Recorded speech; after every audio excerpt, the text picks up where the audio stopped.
what I would really like to see is an in-depth investigation into the government's complete response to COVID, Right. and maybe even even a larger inquiry. Now, do you think a formal apology from the government is in order? You know what? I think it's probably going to be in order. I think so. In order to, for the public to regain the trust of politicians and of government, I believe that we need something like that to get things back on track. Adam Soos here for Rebel News, joined by MLA and UCP leadership hopeful Todd Loewen.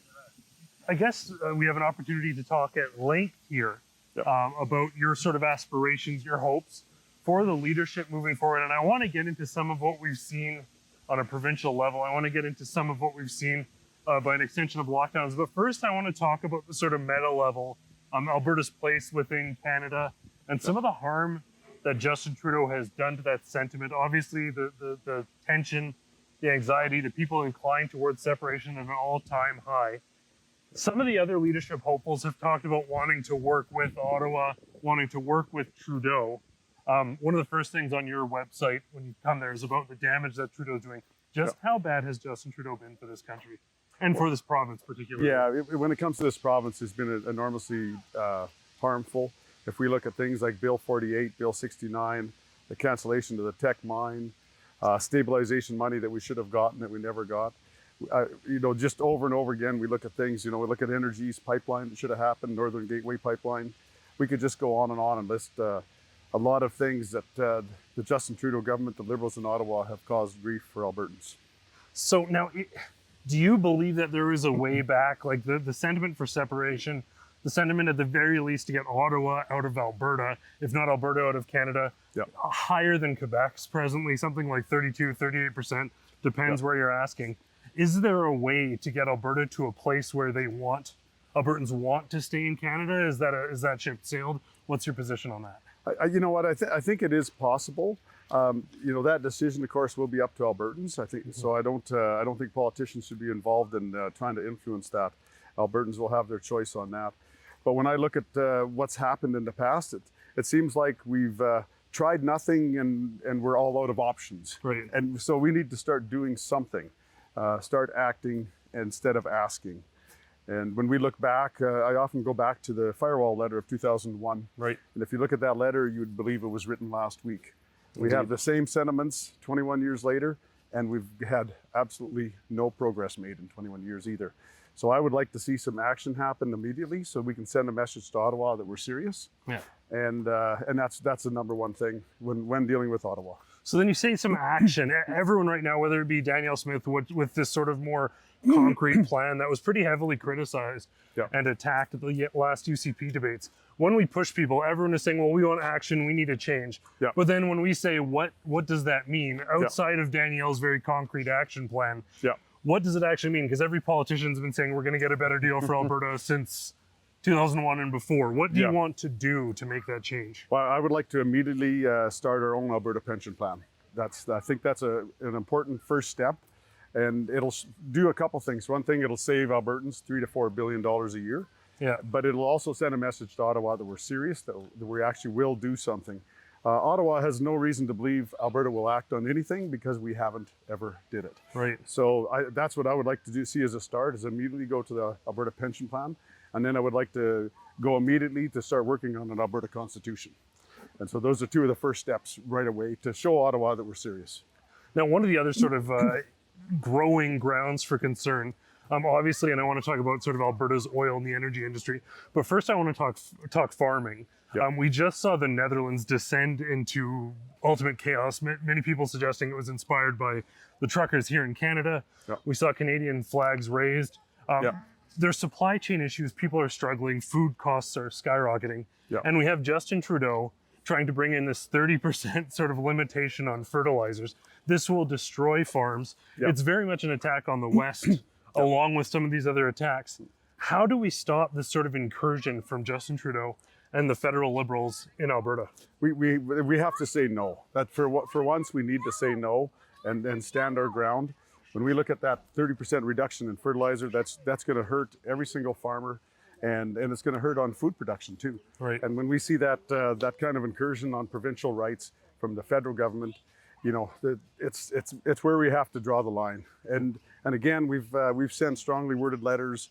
We've made phone calls. We've done a lot of those things like that. None of those matter. The federal government doesn't listen to us. We need to actually do something. And for starters, with dealing with the 30% reduction in fertilizer, we just need to start by saying no. Start by saying no, right? Yep. So lots of these sorts of things, they stem from sort of UN or World Economic Forum or whatever it may be initiatives, whether it be the COVID-19 response, whether it be these sort of the net zero talking points, things that aren't in line with the interests of the majority of Canadians, particularly interests of Albertans. Yeah. Even candidates who are very much for Albertan industries, Daniel Smith among them, Yeah. they're starting to use some of the talking points of these organizations. Like the sentiment of net zero is very much the stuff of Ottawa or Paris, Yes. not Alberta. No. I remember getting hit by Graham Thompson years ago in 2012 when I talked about how the science wasn't settled on climate change. And I can tell you what I've come around full circle on that. I am now probably the first and early adopter of thinking that we can hit a net zero target and we can get there faster than anywhere else. And I'll tell you why I believe that. Number one has been the incredible innovation that we have seen among our entrepreneurs and in the business community. And we as conservatives have always believed that technology was going to be the answer. And I can tell you, it is the answer. No. Why is it infiltrating even these candidates in Alberta? Well, I think candidates maybe feel a need to go that direction to garner support. But I believe Albertans are against net zero. The activities that would try to get us to net zero would create negative influences for Albertans, and Albertans aren't interested in that right now.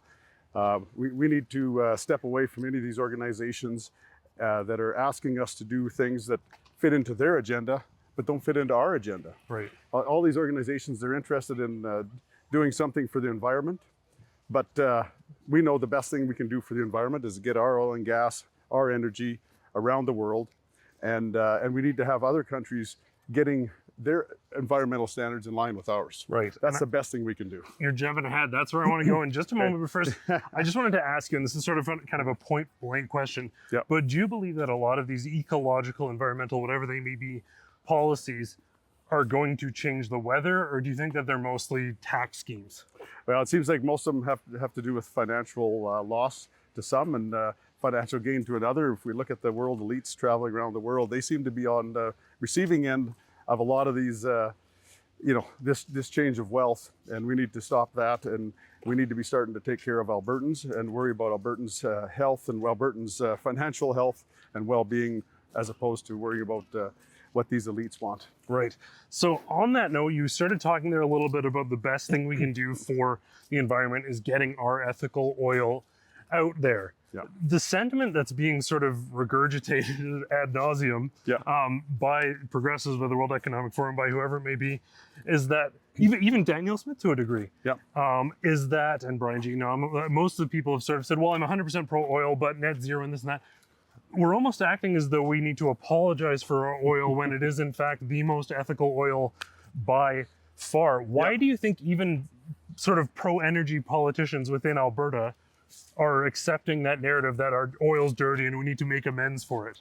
I'm not sure. I won't apologize for our energy sector. Again, like you say, we have the best in the world, and seeing these other politicians and these other candidates trying to lean that way, I mean, they're trying to position themselves, but I'm not sure what for. I don't understand. We need to stand up for our oil and gas industry. The world needs more of it, and that's the way that we can improve the environment. If we even look at our clean coal burning technology for producing electricity, if China had that, how much better would the world be? Yeah, for sure. But instead, we seem to be focused on listening to these international groups that have their own agenda instead of focusing on an Alberta agenda.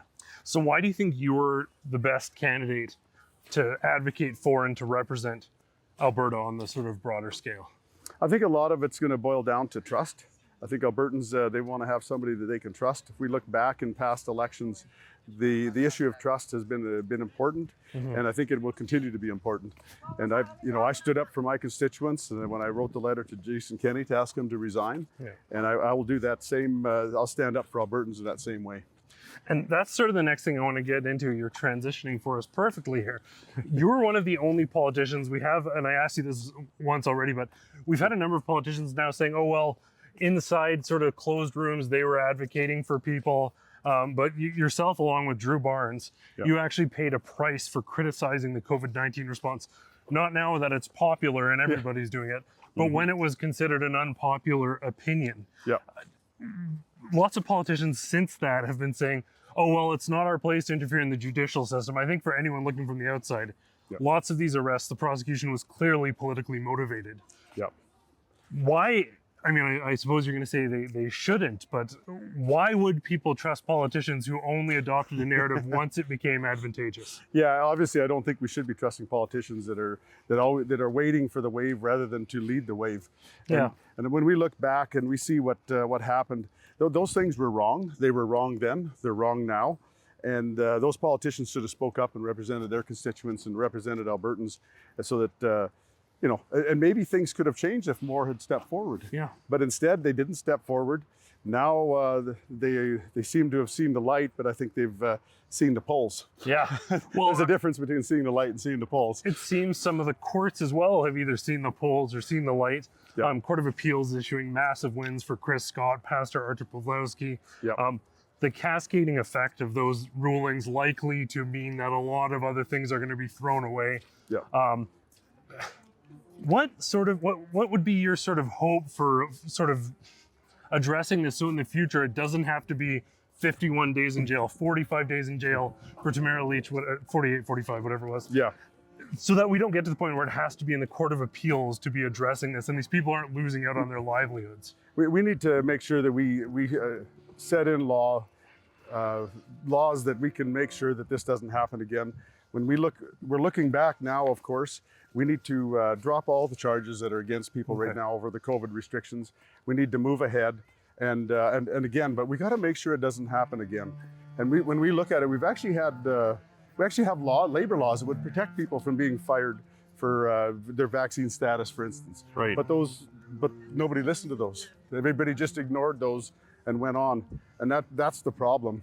A lot of it has to do with following the laws that we have instead of trying to make excuses and justify it afterwards. In the eyes of many, Jason Kenney and the UCP's broad response to the COVID-19 restrictions, particularly ensuring that there would be no vaccine passports. Jason Kenney told me, I don't even know what that is, that's crazy. Yeah. Many people suspect that the reason he's not the leader anymore, at least a major reason he's not the leader of the United Conservative Party anymore, is his response to COVID-19. Yeah. In your opinion, would you agree with that? And where do you think Jason Kenney faltered? You know, he faltered right off the start. When we were elected in 2019, I believe he started his downward spiral by not standing up to Justin Trudeau. Right. My constituents, that's what made them most furious right from the start, was that failure to stand up. And then when we got into COVID, we seen the flip-flopping, and we seen the not knowing what a vaccine passport looks like, to here we are, here's a vaccine passport. Right. We have no capacity I don't even know what a vaccine passport is. All I know is this, that it's illegal based on the Privacy Act to ask somebody whether they've received a certain medical procedure or not, including a vaccine. So the government of Alberta, at least, will not be participating in anything like that. Your position on vaccine passports for those individuals unwilling to be vaccinated? Opposed, and we've been very clear from the beginning that we will not facilitate or accept vaccine passports, and that in fact we regard, I believe that they would in principle contravene the Health Information Act. So we've seen that kind of flip-flopping, and that's what that created, was a lack of trust. Right. When we look at what the campaign was all about in 2019 and what was said there was nothing that resembled what we ended up with. Now, you said that we need to put an end to this and just move forward. Yeah. As leader, would you put an end to all persecution, all prosecution extended from COVID-19 mandates? Yes, absolutely. We need to move on from that. We need to stop all that. I believe that those are the people that were arrested and charged. We should pardon them. They should be able to move on with their lives. Again, we're going to see the courts more and more, I think, take the side of these people. We've seen it now, and we'll see more of it as we go along. Again, I don't believe people should have ever lost their jobs due to the vaccine passports and vaccine mandates. We look at healthcare workers, for instance. that were threatened over and over again that they would lose their jobs if they didn't get vaccinated. Then they were fired, then they were hired back again.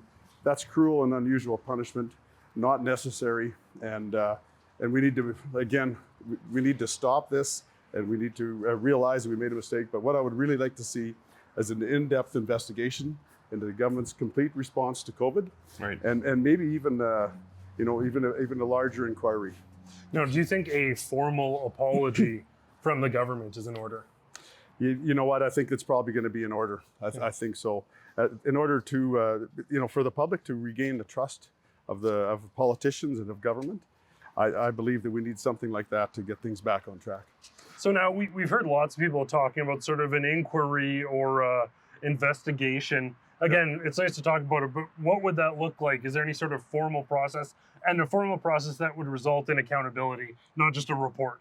Yeah, and I like the idea of a royal commission, because we can bring in all different people to be involved in that process, Right. but we can still, have people show up and be, subpoenaed to court and everything. Right. But that we could involve pastors, teachers, doctors, mental health experts, small business owners. We could involve everybody in that process too, so we could get the most input we can and get the most answers that we can, because we can ask for all the documents and everything that's led us to this point.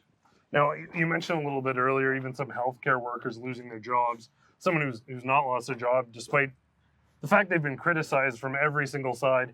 Dina Hinshaw just got absolutely massive bonuses after, if you were an advocate, pro-lockdown, hardcore, anti-freedom enthusiast, Yeah. or you were an ultimate freedom enthusiast, you'd both probably, the one thing you could agree on is Dina Hinshaw didn't do a very good job of looking at the evidence, addressing the facts.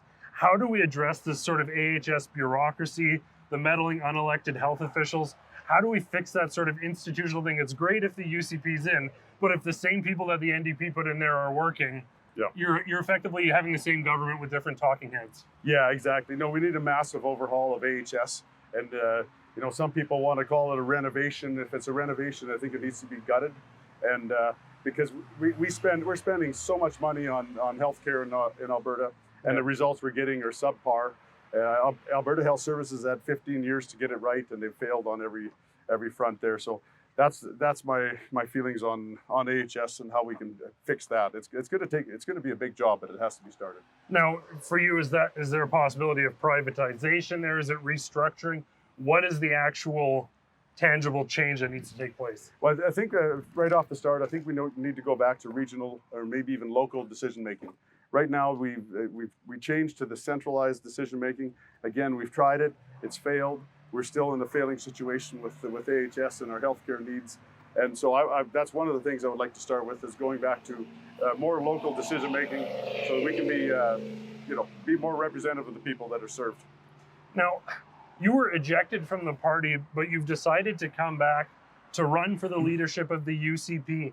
Many of the people who were involved in those sort of instrumental decisions that saw people arrested, that saw these violations go on, they're still part of the actual UCP, very likely to continue on as MLAs. How, as a leader, do you come back into this party and change the culture, reform the culture, address these issues to make the UCP a sort of pro-freedom, pro-strong and free Alberta culture again? Well, I would hope that a lot of that in a serious investigation or Royal Commission will actually come up with some of those answers, and we need to hold the people that made these decisions accountable for those decisions. But when I look through look through caucus and everything, I believe that we need the constituents within the constituency should have an opportunity to decide whether their elected representative actually represented them. And so we have a process with nominations.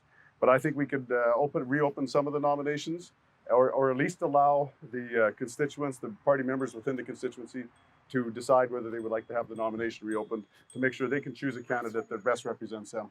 Awesome. Well, I guess my final question for you today is, do you really believe that you can win? And what is your plan, if so, to take on Rachel Notley? Yes, I believe I can win. I think there's a wide swath of Albertans that felt like they weren't listened to in the last 2.5 years. And I feel that I've represented a lot of them through that time period. because they couldn't seem to get answers from their local MLAs. They couldn't seem to get the right answers from government. And there was a lot of mistakes made that negatively affected a lot of people. So I feel like I can actually win this leadership race. And as far as taking on Rachel Notley, I've been in the legislature for the past 7 years. If I'm elected leader, I'll be right back in the legislature as the premier working on day one. I've watched her in opposition. I've watched her as government, as premier in the legislature. So I think we can form a good battle for the next election in 2023. That will be the focus as soon as the leadership race is over, is looking towards 2023 and rebuilding that trust of Albertans. I believe the next election will be fought on that issue, is trust. And I feel I can bring that to the table and prove that I'm more trustworthy than Rachel Notley. Awesome. Well, there you have it, folks. MLA and UCP leadership hopeful Todd Loewen, thanks so much for joining us, answering these tough questions. It's great to see political leadership having some accountability, availability to media. We need these metrics of accountability to rebuild that trust. Yep. For everyone at home, to catch all of our leadership coverage, go to ucpleadership.com. And as always, I want to thank you all so much for tuning in. For Rebel News, I'm Adam Soos.